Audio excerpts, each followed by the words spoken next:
సఫలీకృతం అవుతుందని వాళ్ళ వెనుకున్నటువంటి కిరణ్ గారు వాళ్ళ తదితర సిబ్బందిని ముందుకు తీసుకెళ్ళి ఆయన కళ నిజం చేస్తారు.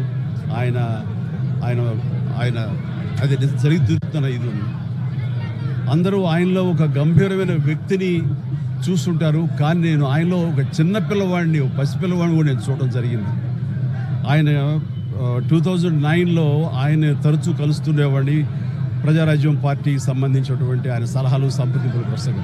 ఆ సమయంలో భోజనం అయిన తర్వాత నేను ఆయన ఒక పెన్ను, ఒక కార్టియర్ పెన్ను నేను ఆయనకి గిఫ్ట్గా ఇవ్వడం జరిగింది. ఎందుకంటే ఆయన పెన్నులు కలెక్ట్ చేస్తారు, ఆయన హాబీగా ఉంది అని తెలిసినప్పుడు ఆయనకు ఆ పెన్ను ఇచ్చినప్పుడు సుతారంగా వద్దు అంటారేమో అనుకున్నాను. కానీ చాలా ఆప్యాయంగా తీసుకుంటూ చిన్నపిల్లవాళ్ళగా ఆ పెన్ను చూసుకుంటూ, ఒక చిన్నపిల్లవాడికి టాయ్ ఇస్తే ఎంత ఎగ్జైట్ అవుతారు అంత ఎగ్జైట్ అవుతావు. వండర్ఫుల్ పెన్, చాలా బాగుంది చిరంజీవి గారు అని. మీకు అంత ఇష్టం అంటే, అయ్యో నాకు పెన్నులు కలెక్ట్ చేయడం చాలా ఇష్టం, రండి చూపిస్తానంటూ లోపలికి తీసుకువెళ్ళి ఇదే హౌస్లో ఆయన బీరువా తెరిచి ఆయన కలెక్ట్ చేసినటువంటి మంచి మంచి గొప్ప పెన్స్ అని చూపించి, ఇన్ని పెన్స్ ఏం చేసుకుంటారండి అంటే, అయ్యో ఇవి చాలా ఇష్టం అండి, నా మనసుకు ఏదైనా ఆలోచన తోచినప్పుడు ఒక్కొక్కసారి ఒక్కొక్క పెన్తో డైరీలో రాసుకుంటానన్నట్టు ఆయన రకరకాల ఇంకులతోటి, ఎరుపు, నలుపు, ఆకుపచ్చ, బ్లూ, ఎరుపు ఇలాంటి రంగులతోటి ఆయన కప్లెట్స్ లాగా ఆయన ఆలోచనల్ని అక్షర రూపంలో ఆ డైరీలో రాసుకోవడం చూసిన తర్వాత ఆయన నిరంతరం ఈ సొసైటీకి ఏం చేయాలి, నెక్స్ట్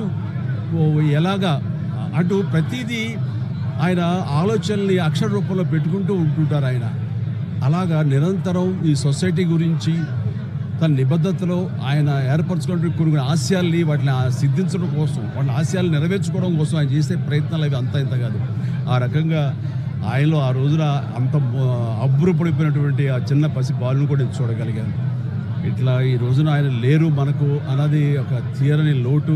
ఇది ఆయనకి, ఆయన కుటుంబానికే కాదు, యావత్ తెలుగు జాతికే ఒక పెద్దని కోల్పోయారు, ఒక గొప్ప వ్యక్తిని కోల్పోయారు, ఒక మహాశక్తిని కోల్పోయాం మనందరం.